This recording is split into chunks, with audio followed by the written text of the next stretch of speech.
is Tuesday night. Time for Texans to talk some football. I, of course, am the loudmouth of the South, SAJ, joined by my overly esteemed colleague, Milton, Uncle Milty Hope. What's up, man? What's going on? Milton. It's just another great day in the greatest state in the country, isn't it? Heck yeah, man. God bless Texas and God bless the USA. Exactly. Super excited tonight because tonight, one of the reasons why I definitely wanted you here was because there was some humongous high school football action this weekend, and I definitely want to talk about that. So let's not keep our guests waiting. Milton, what happened this weekend? Our list that we normally refer to as like the Bible of high school teams rankings completely blown apart. What happened, Milton? Yeah, this was kind of like a nuclear explosion that happened week one. And, I think sometimes when teams come in, KSAT 12, WOAI, stuff like that, they'll rank teams right at the very beginning. And just like the NCAA, they'll rank them. And they're basing it off either the name or maybe what they think they can do. And then you go into week one and you find out, whoops, that maybe isn't going to be the case. When I was looking at the KSAT Big 12's top 12 and looking at who they had listed there in the first week. Of course, they updated it the other night after week one. But taking a look at who they had ranked was not very surprising. I mean, it is all the powerhouses from the past, and it's the powerhouses from the most recent years. A lot of these teams have had good years and rightfully deserve those rankings. And then some of them are living off a name, maybe, or what they see as potential. So yeah, it was a weekend. I know they had three big games or a whole bunch of games down at the Alamo Dome. Three of them on Saturday, and it's always good when the high school kids can get inside there, the cheerleaders, the bands, the players, the coaches, and feel the excitement of being inside of an Alamo Dome. Plus 73 degrees inside there instead of 103 degrees outside. Oh, yeah. Wagner Thunderbirds were going to play Liberty Hill. And originally on the schedule for the Saturday game, it was a 5 o'clock kickoff. What is 5 o'clock in South Texas? It's the heat of the freaking day. Oh, yeah. So the school administrators got together and the coaches got together and says, hey, let's move it to noon. Well, I mean, noon's not a whole lot better here in South Texas, but a little bit better. So those players and bands and cheerleaders and pep squads and parents and concessions that were out on a Saturday afternoon, no matter which stadium that we're at, they were definitely feeling the heat. Oh yeah, 100%. So one of the things that you had talked about is, that heat, and that's a big, factor in a lot of these games. Like you've got high school students going out there playing games 5, 6, 7 o'clock at night, 5 o'clock, we're talking 100 plus degrees, right? Oh, yeah. Noon, we're borderline. We're like 97, 98. Even though it doesn't sound like much, it's going to be a big difference. However, the one thing that you do have to worry about at noon is that the temperature is still climbing, right? And so you're going to get players getting gassed really, really quickly. And maybe not as bad as 5 o'clock, but you're definitely going to have to keep an eye on your players for safety and things like that. Well, however, throw in the fact too, Jason. 100 degrees. Let's just say 100 at 12 o'clock. But now throw on shoulder pads. Throw on no protection from the no opportunity for protection from the sun, unless you're at the bottom of the pile on a tackle. But you're basically just standing in 100-degree weather wearing shoulder pads for 3.5, 4 hours. Just cooking, probably smelling like 3-week-old bad laundry. Oh yeah. So, the folks that played in the Texas Pigskin Classic games this weekend definitely had a much bigger advantage. And so why don't you run us through some of our more favorite teams, if you will? I mean, I hate to say that we're biased here, but we definitely have connections with teams like Veterans, Wagner, Judson, of course. Yeah. I've got connections to, Comal ISD. So why don't you run us through some of those games and just, some of the surprising results that you saw? And I definitely want to talk about the number one team that's ranked this week. Yeah, so I fortunately I started my 30th year announcing for the Judson School District the other night, and surprised I lasted that long. And I've seen a lot of changes over there on the campus, on FM 78, and out around Randolph Air Force Base. So the first night, Thursday night, Veterans Memorial played Harlandale, and that was not really a shock there. Now, what made it a little bit of a shock, it was 42-19. Veterans Memorial beat Harlandale. Wow. Now, what makes it a little bit different being 42-19 is that basically the number one recruit in the San Antonio area and almost the entire state, the running back James Peoples, who has committed to Ohio State, over 2,000 yards rushing last year, Player of the Year, Express News, all the accolades that go with this. Got offers from Alabama and a bunch of Power 5 schools, but committed to Ohio State. When I heard that we were going to play Harlandale, I expected it's probably going to be about 50-0, because once this young man gets the ball in his hands, ain't nobody going to stop him. Well, he was injured, so he did not play the first game. Oh. Now, the CW35, Don Harris and Chuck Mikatinik and them had scheduled this first football game to feature James Peoples. And wow. So when you set your calendar up for a TV station to do your broadcast, that would be much like, hyping Sunday Night Football, the first game of the year, Kansas City versus Detroit. Not only are they the Super Bowl champions, but by the way, the Chiefs, but shameless plug. But they have the greatest quarterback right now, Patrick Mahomes. So could you imagine that they decide to hype up this game for 2 or 3 weeks or a month, and then Thursday night Mahomes doesn't play because he's injured? Well, now they've got the backup taking on the Lions. How exciting would that be? So yeah, we were pleasantly surprised when the Patriots offense got going against this Harlandale Indian team. And Harlandale's always scrappy, always have been. I think they always will be. They have a good mindset over there at Harlandale. The coaches really know how to coach these young men up. I did the freshman game the night before over at Veterans Memorial, and it wasn't really close, but it was very competitive. But anyway, Veterans Memorial missing their main running back, and they still dominated 42-19. The wide receiver had 4 touchdown catches. Quarterback was on target with a bunch of those, so it really made it good. And then they had a good defensive presence to shut down any Harlandale attack that there would be. The second night, Friday night, Judson versus Johnson. Now this was a battle between KSAT 12's number 4 Judson against Johnson, which is number 6. Now this is a rematch from last year's Pigskin Classic, where they played down at the Alamo Dome. Judson jumped out to a big lead. Johnson fought their way back, and Judson got the win. When you hear me say we, when I say we, I'm a Judson guy, so it's really tough.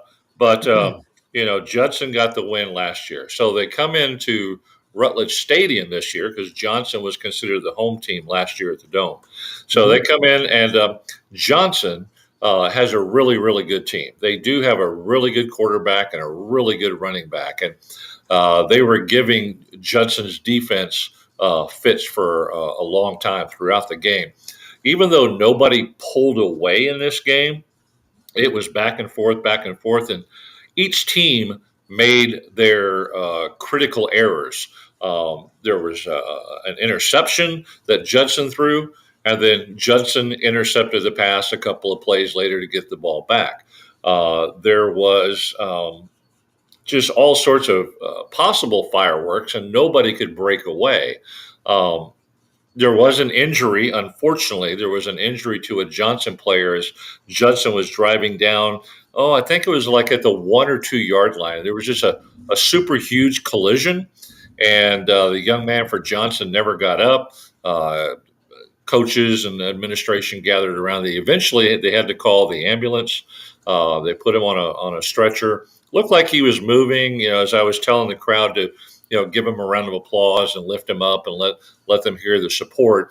Saw a little movement, so it might have been just a stinger. That's normally what it is, but Yeah. in today's football mind, we have to be overly cautious with anything like that. So the crazy thing that happened in this game, after everything that happened, and it was back and forth, back and forth.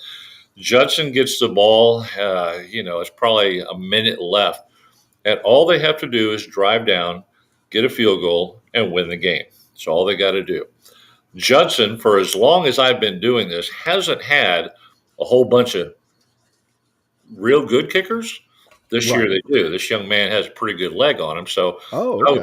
I was figuring if we could get down to the 25 or 30 yard line, I was going to feel pretty comfortable with it. Pass out to the pass out to the left side on the Johnson side of the field, right by the sideline. Wide receiver catches it, turns, drops it, and the DB picks it up in one fluid motion and takes off down the sideline.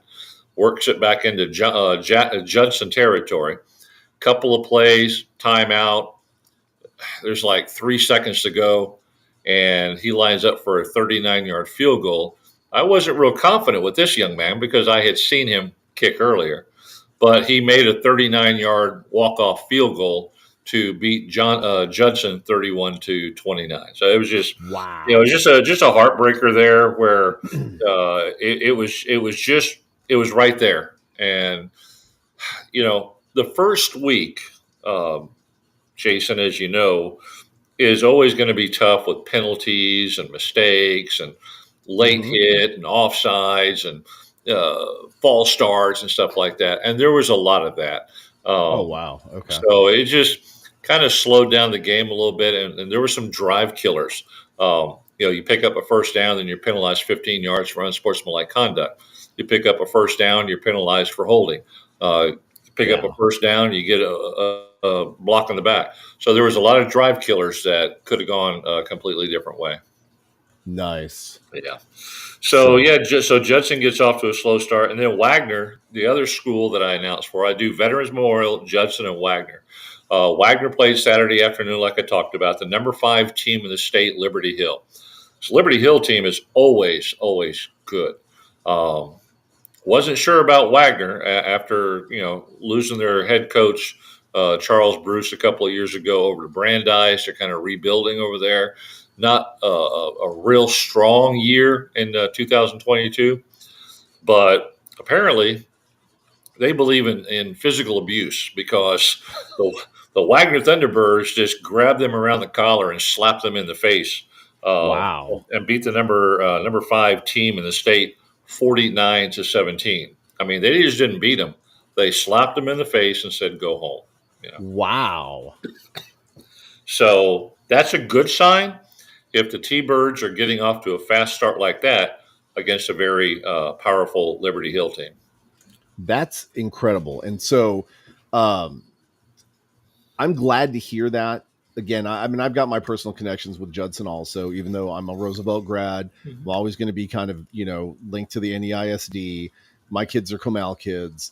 So my allegiances are kind of torn, but there's always going to be a soft spot in my heart for the Judson school district. Oh yeah, So to hear specifically that the two young bucks, right? Wagner, maybe not so young anymore, but still, young in comparison. they're teenagers. Yeah. And then Uh, you've got the toddler in veterans. Well, they're probably more like the 6-7 year old now. right, right, Um, but that all three JISD schools got off to a very strong start against some very good teams. It wasn't like they played teams that just laid down. I mean, right. these are solid teams, and especially hearing about how Veterans did, considering their star running back, like the number one running back in the state right now, was not able to play, and the offense still dominated, which means they've got great receivers, they've got great quarterback, and they've got at least one pretty decent, person on their coaching staff. I'm not going to drop any names or anything like that, but they've got a kid that's all right. Who would that be? It Uh, definitely doesn't take after his father, that's for sure. oh no, this kid's Yeah. quite intelligent and probably a decent looking kid. That Oh, would I be think he's a handsome young man. Yes, yeah, he is. Yeah. that would Uh, be one Tommy Walker. Tommy Walker. Now, one of the things that the two schools, Veterans and Judson, that I'm very familiar with because I'm always on their campus doing something, on weekends. Um, Mark Soto, a former Judson player himself, has come home the past. This is, I think, it's his second year to Mhm. coach the team he played for. And then Coach Bobby Irvin over at Veterans Memorial. Those two guys right there are very, very emotional, very outgoing, very, I'm going to find the word in a minute, celebratory, uprising, infectious. They can pump those kids up. And the coaching staff, from the freshman team up to the JV team, up to the varsity, I mean, you can see them. It doesn't matter which ones they're coaching.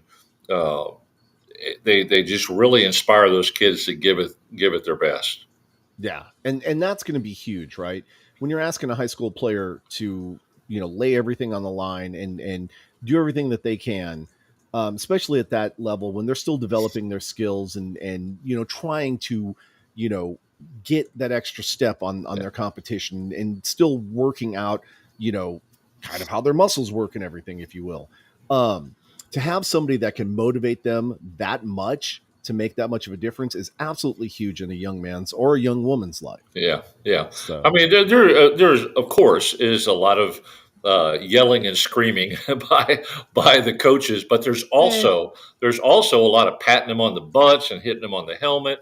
Good job, lifting them up, helping them up off the ground. So everything that goes with coaching. But from what I've seen and my personal touch with the freshman JV and varsity over at Veterans Memorial. Watching them up close. It's just a great, successful coaching cachet over there to inspire these young kids. yeah. So, that being the case, we definitely covered all of the Judson Independent School District, and shout out to all of our Judson alum, Oh yeah, and congrats to them for definitely a good showing this weekend. Just to let everybody know that that Diamond J has not faded. It's still there. It's still present. I mean it's the second year in a row where it's come down to I think Judson won by a field goal last year against Johnson in the dome, Hmm. and so now it's come down to a field goal 2 years in a row. I mean there's nobody blowing each other out, No. even though Judson's record may not be as it has been in the past, but they're always hanging in there. Now they Hmm. do still. Um, the philosophy over at Judson has always been to have a very high caliber, tough preseason schedule before they get into district. So you can't get much tougher than Johnson, but you actually can because this week they travel up to uh, Austin Westlake. Now Oh, Westlake is what they are. It's a machine. Uh, there's not a lot that yeah. they do wrong up there. So Nope. Judson is going to have to, cut the penalties, cut the late hits. You know, they've got to be on their AAA game to take on Westlake, and Yeah. that might not be enough because Westlake's just that good. They always have been, and they just kind of reload like Judson used to do as well. Then they have Yeah. Pflugerville, and they got Hutto. So their four non-district games are against some top quality opponents. Oh, definitely, Yeah. definitely.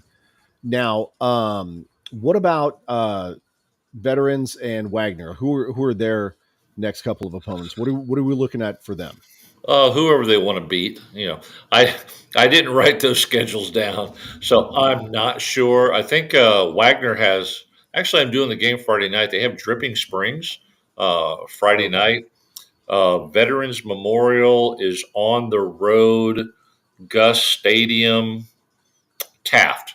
Taft. That's who they got. Okay. Uh, I'm trying to Okay. remember. I'm trying to remember the announcements I made the other night. Taft at Gus Stadium, and Judson at Westlake, and then Wagner is the lone home game at Rutledge this week with Dripping Springs. So those should all be good matchups. Um, I thought about running up to Westlake to catch that game, but I'm going to Houston instead for another big game. Yeah, heck yeah, There birds you up. go. Yep. Um, but the other thing about the 6A, 5A, and 12's top 12, the other, I guess, shocker that we could call it is number one Steele played number two Brennan this week. Hmm. Now that's kind of rare where you get number one, and number two in any poll playing each other week number one. Brennan coming off a huge year or two over the past couple of years. Hmm. Uh, but Steele is not to be messed with. Steele, number one, took down number two Brennan 52-0. Wow. Not a single point Wow. by the top team in the city last year. So that's that can talk about the change of personnel at the school because they've had some people graduate, but that Hmm. also talked about how Steele has kept up their momentum. They got a Hmm. really good young, I think he's a sophomore quarterback coming into his own. He was dazzling last year as a freshman, and this year he's a sophomore. This kid can just flat out ball. So they're going to be scary when we play them later this year. Oh yeah, definitely. Now, that being the case, there's going to be some great, obviously, just across the board, some great high school football action in 6A and 5A. I'm hoping that, the 10, 11, and 12, which are the Comal ISD schools, kind of figure it out because they're starting out not so great. Um, but who knows? Who knows? They've always, been a team. Those three have been teams that have always been in the mix in some way, shape, or form. And so, maybe this next week, they'll figure out what they didn't do so well this first week and kind of switch gears and get it going. Well, I think there's something positive to be said about one of those schools for sure. New Braunfels played one of the powerhouses from North Texas, Denton Ryan, and New Braunfels led the majority of the game. As I was giving score updates at Rutledge Stadium the other night, Okay. and every time I made an announcement, New Braunfels was winning. Unfortunately, they did lose 27-24, but they were leading very late in that game against a very powerful Denton Ryan team. And then New Braunfels Canyon, uh, when they played, they lost to a very good Corpus Christi Veterans Memorial team. And Corpus Mm, Christi yeah. Veterans Memorial, which is the same as our Veterans Memorial, they're both Patriots, and they Uh-huh. have played each other in the playoffs before. So it was Yes, the they have. Patriots versus the Patriots. Um, but Canyon was in that game up until the end. They lost 32-29. So, neither one of those two teams got blown out, which is a good. Smithson Valley lost to Reagan, which I don't know if that's a surprise or not, because I don't know enough about Reagan over the past couple of years. I don't know which Reagan team. Was this a Smithson Valley off night or was this a Reagan on night? So, but Smithson Valley lost to Reagan, and that kind of surprises me a bit there. Oh yeah. Yeah. Now I've known, several people that are connected to, Reagan High School. Their football program has been decent of late, but not like what it was before. They've Right. definitely dropped back a bit. Hmm. So that's going to be interesting to see this next week, if Canyon actually picks it up or not. So, Yeah, that could be interesting. And, like you said, over the years they've been good. They're trying to get back into it. High school football um, is cyclical. It goes in cycles, and mhm. one team's going to be good for a while, and then they'll drop off, and somebody will take their place. And some some teams stay good the whole time. Uh, can't get over that hump. Yeah, can't get over that hump, but they're really good. But yeah, high school football is kind of just it kind of goes in rotations. Oh You yeah. had the Judson Roosevelts back in the mid '90s, Hmm. dominating and winning state championships the same year. Judson won a whole bunch of them in the early '90s. Steele, a perennial power. Smithson Valley, a perennial power. Uh, I remember for years announcing over at Judson Stadium when Judson would get ready to come out. I'd be making my opening announcement about, welcome to Judson Stadium, uh, the Judson Rockets in the toughest district in the entire state of Texas. We Yeah. had Clemens, we had East Central, Smithson Valley, Steele, Judson, New Braunfels. It was a gauntlet every Friday night. So Yep. yeah, just cyclical, and see people kind of ride the wave a little bit. Hmm.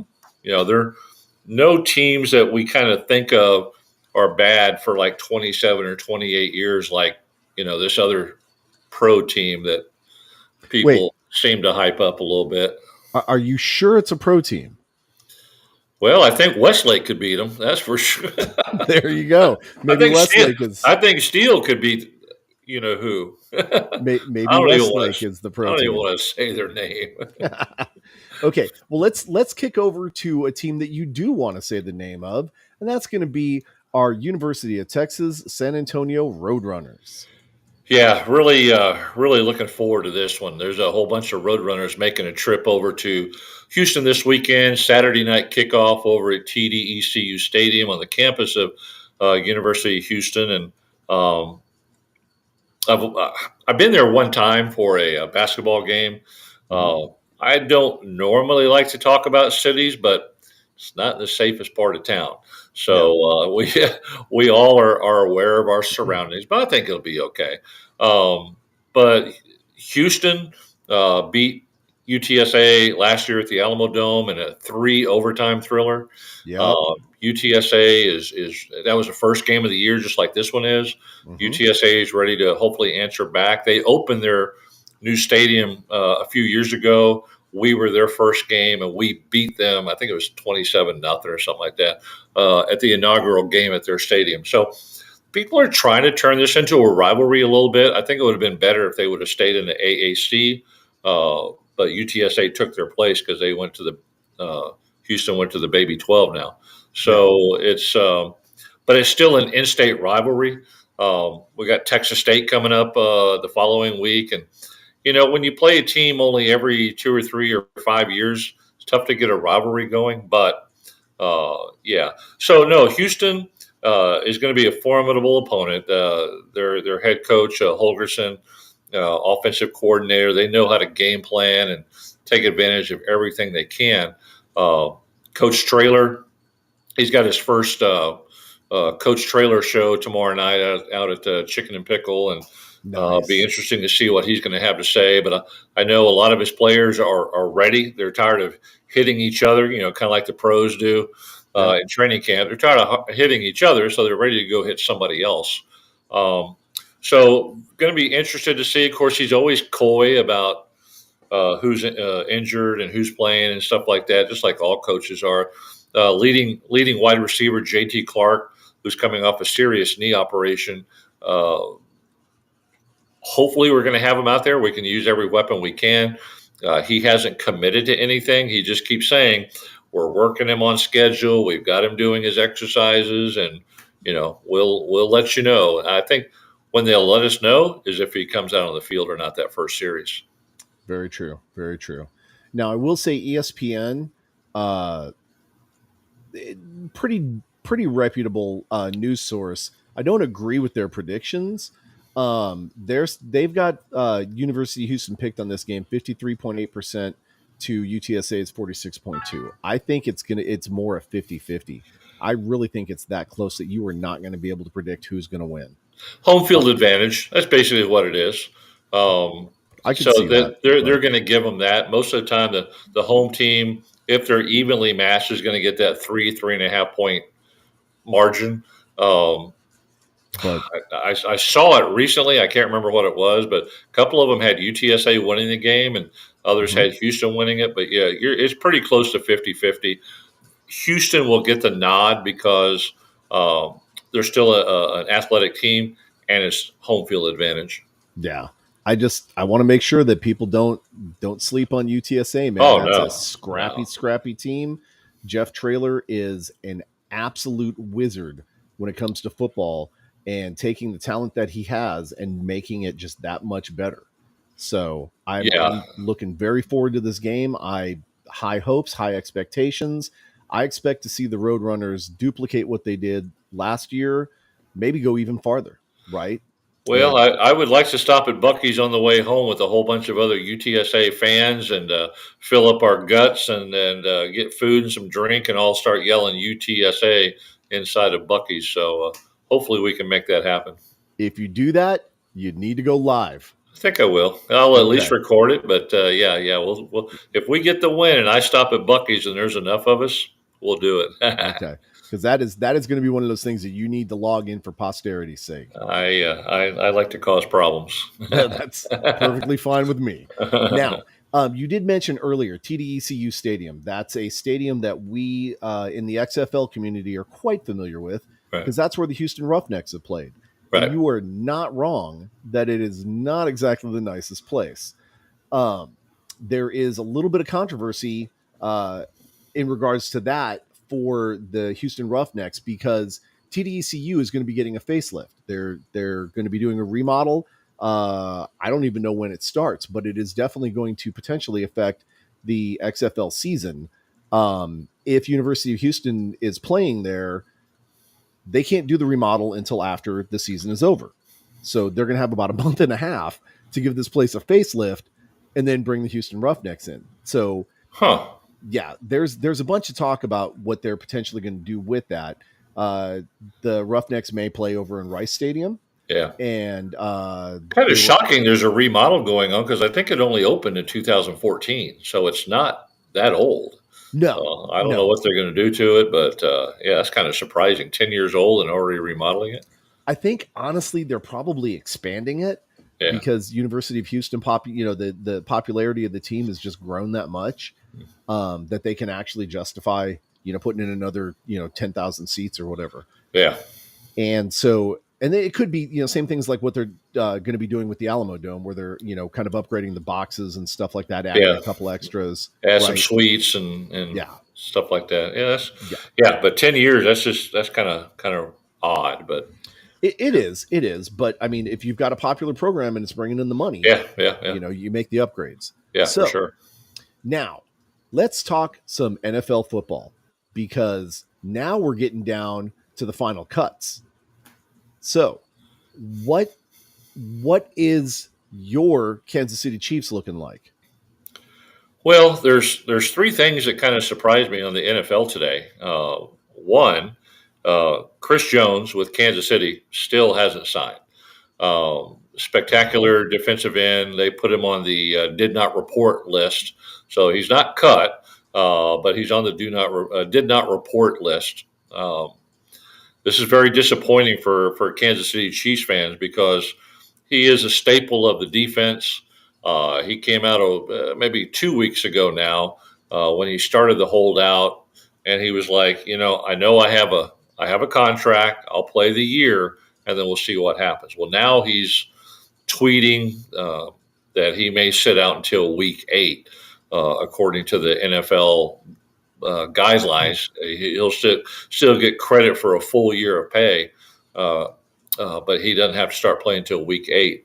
A lot of Chief fans are just absolutely tired of it. I'm on 4 different Chiefs Facebook pages. Everybody commenting, just trade him, get something for him. He wants close to $30 million. He wants to be right behind Aaron Donald. Um, Wow.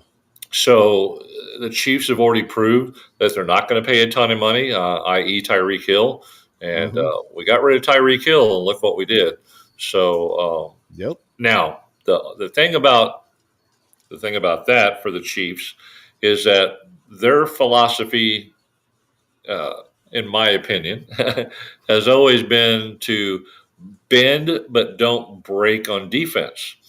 Mm-hmm. Looking back on their schedule, they don't blow a whole lot of people out. that defense will get pushed all the way down towards the end zone, and then somehow miraculously they get a stop.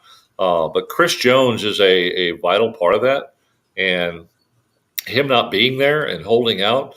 I mean, if he holds out until week 8, he will have accrued nearly $9 million in fines. Um, Wow. Starting week 1, he starts losing game checks, which is I think 1.1 million for him. So he'll lose close to $8 million, $9 million if he holds out. The sad part is when somebody presented that to him. He said week 8, and then the person responded, well, "That'll be $8 million." And his response, "I can afford it." Well, dude, really? Come on. So they always say they want to play for the team. I want to play for the team. I want to play for the team, and then it turns in, well, I'll play for you if you pay me. Yeah. Every team runs into it. Kansas City is not the only one, but such an important piece of the puzzle as Chris Jones is. That's almost like losing Mahomes on the offensive side. He is the stalwart leader. He's the sack master.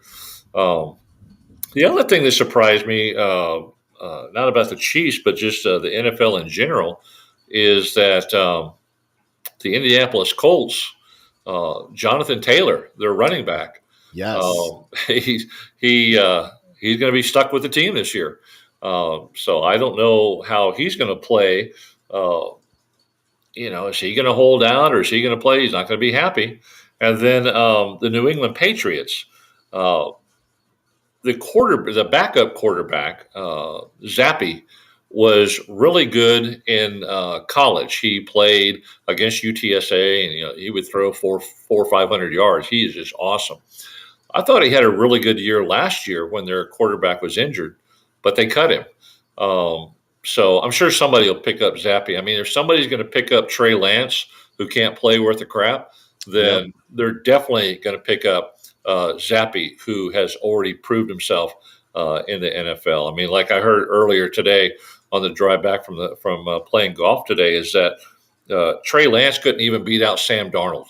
I mean, Wow. if you can't beat out Sam Darnold, who can't beat anybody else on these other teams he's played for, if you can't beat him out, obviously he's behind Cooper Rush, or at least he better be. Yeah. I don't like the Cowboys at all. Never have, never will. But as a football fan, when I look at something like this, I prefer Cooper Rush over Dakota, as Tom calls him, Dakota. Yes. Dak Prescott just hasn't proved anything yet, and Cooper Rush filled in for 4 games and had a winning record, can handle the team, and so Trey Lance, the big talk on ESPN and a couple of these other outlets were, should Dak Prescott be worried? Hell no. No. No, this is Trey Lance. This is not a threat. I don't know what Jerry Jones was thinking. The other talk was Jerry didn't talk to McCarthy about this. Well, not only is he the owner, but he's the GM. So you really don't have to talk to your coach about it. Yeah. You just bring him in and say, "Hey, look look what I bought. I bought Trey Lance." Okay, no big deal.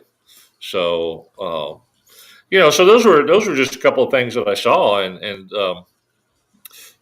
this is the day where 1,200 people lost their job, right? Yep. 1,200 people lost their job. However, I don't know what the percentage would be, but where are a lot of these players going to be at next? Your place. Yeah, the XFL. Yeah, XFL. Anywhere they can get hooked up. After I think the practice squad where they protect 16 players now, I think will be named tomorrow. Mm-hmm. So, but other than that, these guys are going to be looking for somewhere to play, get better, get some pay, and that's where the USFL, the XFL, the indoor leagues, they're going to be having some pretty good players come knock on their door and say, "Hey, I'm available." I'm sure all the coaches, including Hines Ward, was looking at those lists today, and they'll be looking at it tomorrow to see which 16 are on the practice squad, who's left over. They'll be making some phone calls this week. Mm-hmm. And so it's funny that you mentioned that because that's one of the things that I noticed too. There are a lot of players that signed. We talked about it, I believe last week. The number got up to 65 players from the XFL that signed with NFL teams for their the original 100-man roster, whatever it is. Pardon me. That has been significantly reduced. A lot of those players that signed are no longer employed by an NFL team, and that's okay. You've got players like Ben DiNucci, you've got Jordan Tamu, you've got there's several Brahmas players. In Yeah. fact, Detroit being the team that they are, they signed San Antonio's kicker, John Parker Romo, who is an Right. incredible kicker.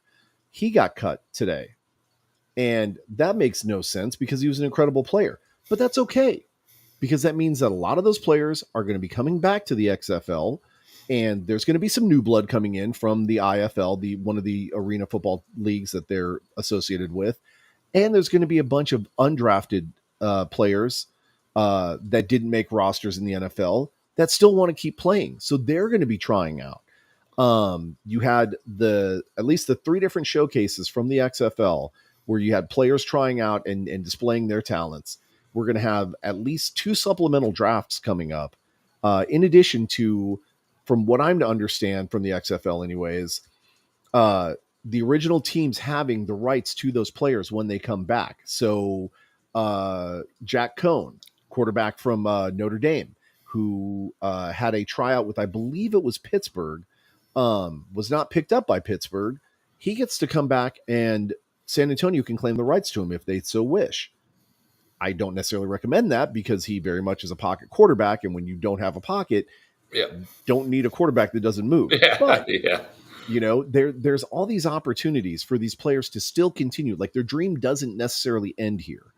And if it's not the XFL, you have the USFL, right? My big hope for the USFL this next year is that they focus on getting fans in the stands. Yeah, that was pretty sad last year. I understood what they were doing, but it's just not a good look. It's No. the team wants fans yelling for them at a home game, so to speak, and Mm-hmm. you just don't want to play in that generic stadium. It's almost like a scrimmage when you do that, Mm-hmm. and there's no energy in the building, and I think they're supposed to do that. They were just playing at the designated site last year, but I think they want to expand. But yeah, if they don't, then I don't think it's going to work. Right. Now, correct me if I'm wrong, but weren't you also connected with that spring league football that we had here in San Antonio? Yeah, the spring league was here for one season, Mm-hmm. and they didn't do any advertising. They didn't really open it up to the public. It was kind of right there during COVID. A Mm-hmm. couple of the games got canceled because too many players tested positive for COVID. Matter of fact, the championship game or semifinal game we were going to have over at Central Catholic, I think it was, one of the downtown stadiums. We all got there, and then they called and said, "Hey, game's canceled. Too many people with COVID." So it was Yeah. interesting. But a lot of these guys that I see on XFL rosters, and a couple of them that are on the pro rosters, I actually got to announce their names in the dome, and so it was. Uh, you were mentioning that the player gets to come back, and some of these players get to Mm-hmm. go to the USFL, XFL, whatever. But I was looking at some of the roster names on that spring league, and I think one of the things I noticed is people are these men. You can't. Not all of them are young. Uh, Right. are holding on and holding on and holding on. And I turned to the guy standing next to me. I said, "What is he still doing out here? He's in his mid-30s. Nobody's picked him up. He hasn't worked out. This. What's he doing?" And the guy said, "It's in his blood. He's trying." And I said, "Well, God bless him." Yeah. It's, so these guys, this is all they know from like fifth and sixth grade on up is football. They've played on Mm-hmm. middle school, they played on youth teams, they played on high school, they played on college. They got a taste at pro camps, uh, XFL, UFL, USFL, Arena League. They have a taste of it, and all they know is my body has to get hit for these 3 months, 4 months, Yep. and they just don't want to give it up. And it's just, I don't want to say the word sad, but I just think some of the guys are just hanging on way too long. Hmm. And you're definitely right. Um, one of the things that Dwayne Johnson was famous for is talking about player 54, right? The whole reason why he and Danny Garcia and everybody got involved in the XFL in the first place was to give these players that extra opportunity, that extra step to polish their game, to try and get back, either get back into or get into in the first place Yeah, into the NFL. And I admire that. I admire people that chase their dreams. A lot of us honestly take the safe route. And, once our football career is done after high school, if we're lucky enough to play college somewhere, we play for a little bit, maybe get beat up and back off of our dreams and maybe don't even go to college on, an athletic scholarship and just say, you know what, I did my time. That's it. But to see these guys, what's up, Jeremy? To see these guys fighting, like this is their dream and this is yeah, what they believe in. Uh, I admire that. It is yeah. also sad. It is also sad, right? That they're not able to achieve their dream and make that roster and be that player because they've got the heart. They maybe just don't have the ability, right? So it is kind of sad to see their dreams, break after they're 36 years old and fingers are already arthritic because of all the breaks and everything, and Yeah. to see them sacrifice their bodies that much to chase this dream, only to have their hearts broken at the end of the story. It is kind of sad. It is Well, heartbreaking. some of the players in that spring league, and this was 3 years ago now, Hmm. 3 or 4 years ago. Um, they were in their mid 30s, and realistically, if you haven't caught on with somebody in your mid 30s with the NFL, I mean, with the NFL. Oh yeah. Now, a lot of them, what I assume was a veteran presence on a young team to show some of the players the ropes and Hmm. how to be a professional quarterback or how to be a pro player.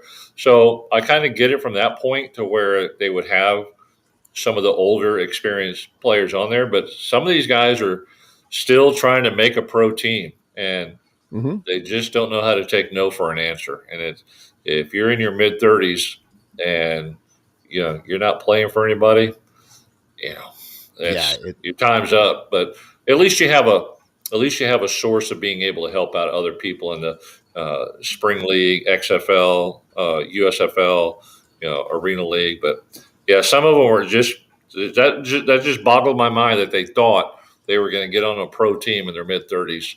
And then what are you going to do? You're going to stand there and hold a clipboard, Yep. and then you're going to get put on the practice roster, and then you're Hmm. going to get cut to make room for somebody who can add to the. It's Right. cyclical. Remember, we talked about that earlier. 100%. It's cyclical. Yep. Now, you brought up arena football. We talk about arena football on the show here quite often because there's, really this year especially, there's so much going on and there's so much saturation in the marketplace with all these different teams and leagues. In fact, we have a new league starting, the AIF, American Indoor Football League.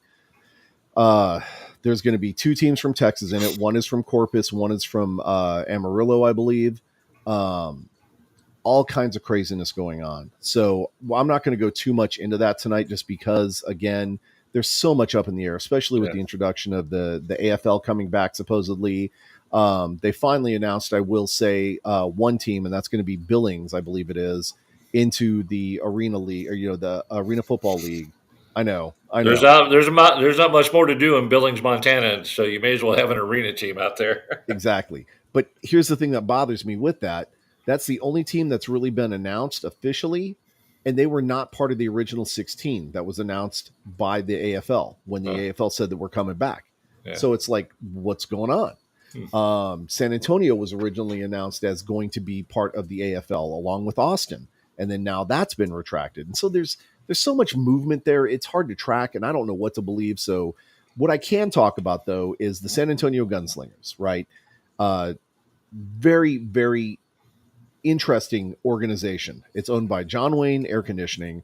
Thankfully, they stepped in because they breathed new life into the organization that 3 years ago was on the verge of dying.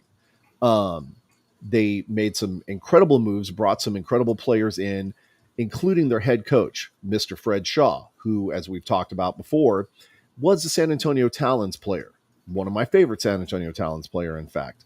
Um, he won Coach of the Year last year, uh, took the team to number one this year, had a little bit of a backslide because of some, personnel issues. And what I mean by that is I really think that their star quarterback got hurt. Their backup quarterback did not have enough juice to be able to carry the team, and they wound up losing in the playoffs to the Carolina Cobras. He has officially announced his retirement from the team today. I believe it's an amicable thing. I think he's choosing to walk away. I believe the team, still supports him. The organization still supports him. He posted a very, very beautiful message on Facebook to all the fans, to the John Wayne organization, to the Gunslingers organization. Right. But I believe he's at that point where you're talking about things being cyclical. I think his cycle in the arena football world is officially done, and he's stepping away to pursue other ventures in his life. That being the case, I don't really know who's next. There was a coach 2 years ago before Fred Shaw, who's still involved in the organization. He may step back up in, or they may have some of the other players. I know there's a running back, Pierre Turner, who is probably less than 10 years younger than me, who's still playing football. Maybe this is his opportunity to kind of step up and fill that void. Yeah, yeah. But that whole, holding on for dear life, from what I'm seeing, there's a lot of cats that play. When they can't play anymore, they go into coaching. Yeah. And so I'm hopeful, fingers crossed, that we get an incredible coach. I'm hopeful. There's been rumors that San Antonio's little team is actually going to step up into the big leagues, into the Indoor Football League, IFL. And I say that because that is probably the biggest powerhouse when it comes to arena football. And it has a connection with the XFL, which then has a connection to the NFL. So there's a pipeline there, right? I'm hopeful that if that does come true, that they're going to be joining West Texas in the Indoor Football League, and we have great representation of Texas football in this, mega powerhouse, if you will. Now, I will say somebody that quite well is involved with the organization, and that would be one Bobby Stotzenberger. He has been quite involved with the Gunslingers organization, doing the announcing, well, not the announcing, but the YouTube feeds and everything. Right, the play-by-play and stuff. Yes. Yeah. And I'm glad he's been involved. I will say that is a highlight for the organization in my mind, and the fan base that's watching from home, right? Because watching it at home, I think you actually you in the past have gotten a better product than if you were to go to the games. The games themselves get a little bit messy. You've got a hype guy. You can watch some of my old episodes where I've ranted on this guy before, but you've got a hype guy that's running around screaming while the team's on offense on the field. And it's like, these are basic football things, guys. Like, you should know this, right?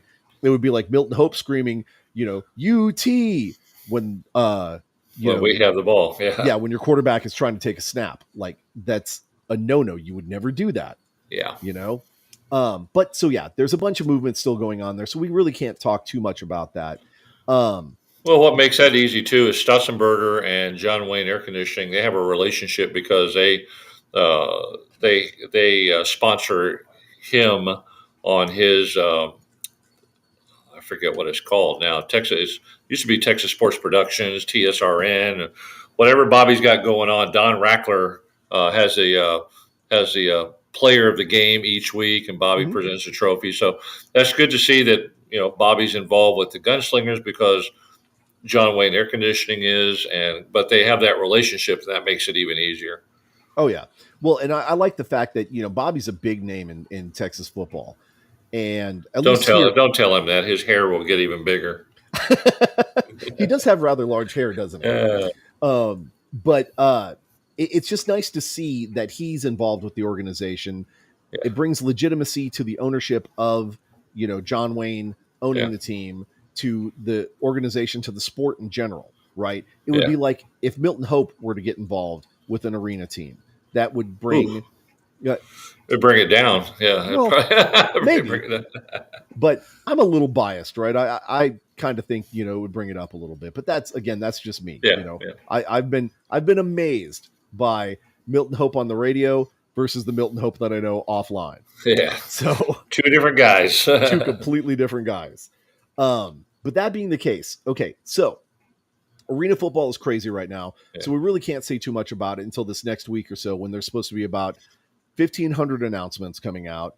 But what we can talk about is this next weekend. Who are the Chiefs playing? What do you expect from that game?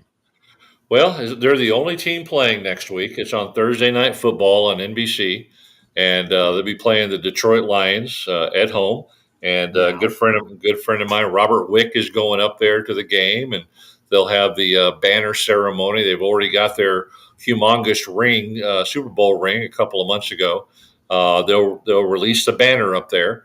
The Detroit Lions have already been talking about. They've been game planning for this game for a couple of weeks now. That's how serious they have to take it. Now, Detroit went on a huge tear last year, running off like 7 out of their last 10 wins. Mm-hmm. So they're a hot team, and they're a well-coached team, and they could, like I said, without Chris Jones there, they could pose problems. So this will definitely be the next man up on defense. And Spagnola, the coach for Spags, the defensive coach, going to have to figure some stuff out on defense if Jones isn't there to make up for that presence, or one of the young guns is going to have to step up.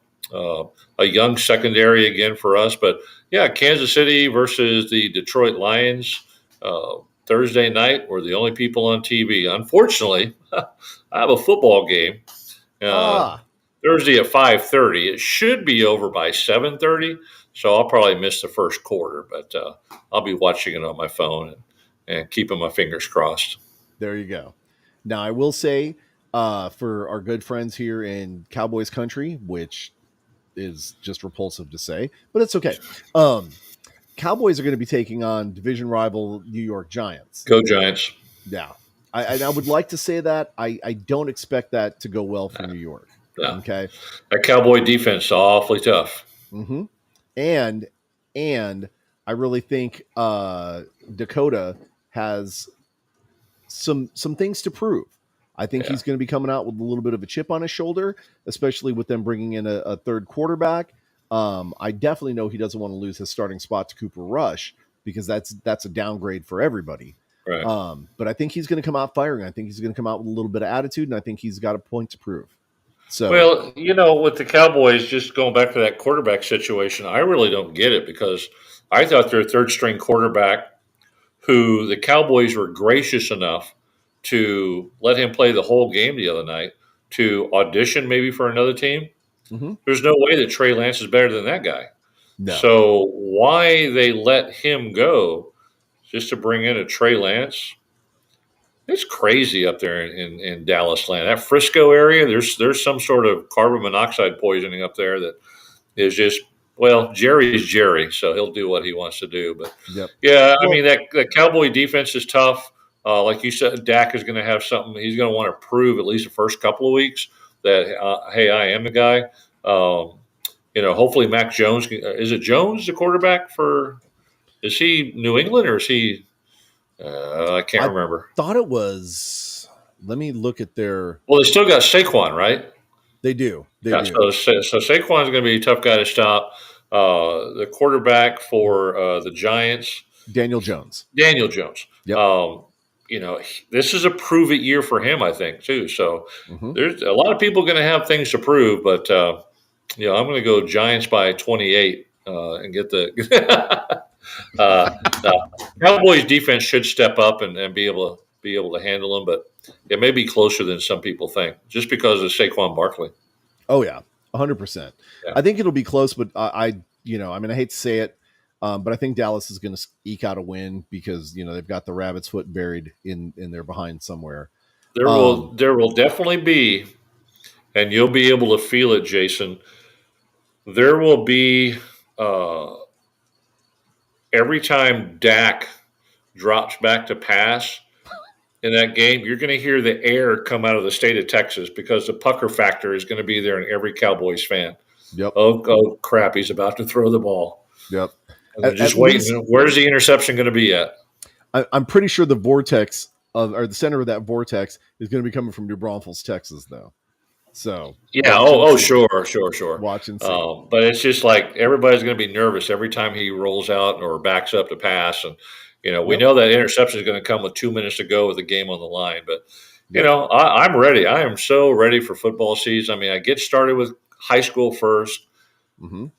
Pros start second for me, and then college will start at a home game next week, but a road game this week. So yeah, football, Yes. man, until January, February. Happy Yep. days, happy days. Yep. So my game of the week is going to be my Green Bay Packers playing against the Chicago Bears. Ooh, And this one is going to be for me, the deciding factor of how the rest of the season is going to go, right?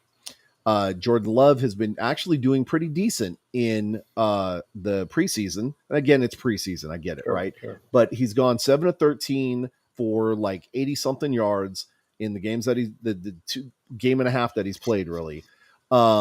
His favorite receiver seems to be Romeo Dobbs, and he's making connections, and we still have our really solid running back crew. Um, so I think on offense, we potentially have a chance if Jordan Love can come out and establish himself as, a professional quarterback here after having lived in Aaron Rodgers' shadows for 3 years now. Yeah, If he can come out and establish himself as his own quarterback, especially with him being a mobile quarterback, we potentially have a chance. Our defense should be fine. Our defense has been solid the last couple of years. They'll keep us in the game. But in order for us to win the game, Jordan Love is going to have to show up and yeah, show out.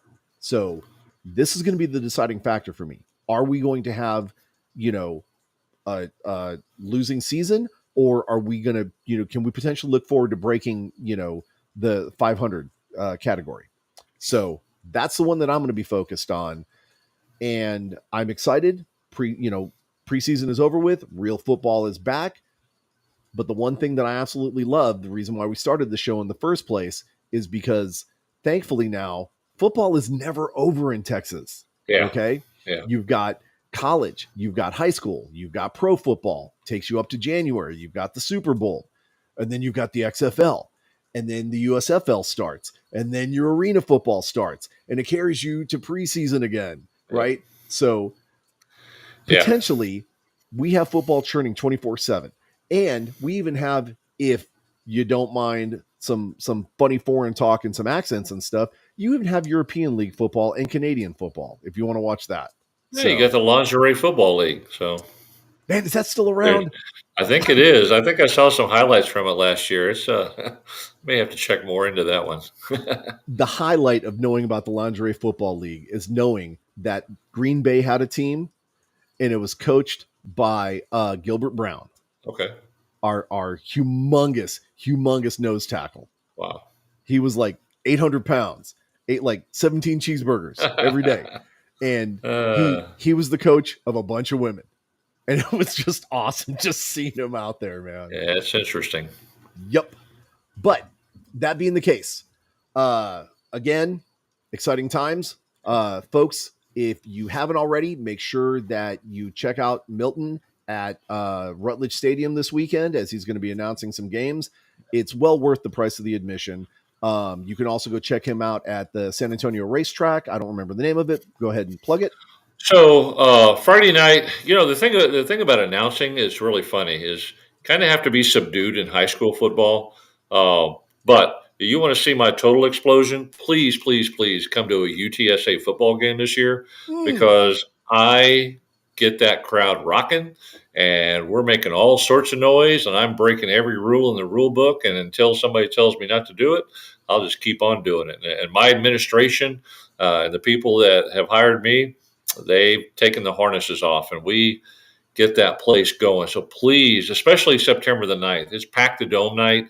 It's a blue out night. Everybody's supposed to wear blue for UTSA, but it's UTSA and Texas State. But if you want to come to a game where the crowd gets into it, thanks to this guy That here, guy. man, we rock that dome. So please come to a UTSA game, give it a shot, and I think you're going to see that you're really entertained by the product that's out there on the field. Um, so yeah, please come if you can. It's great.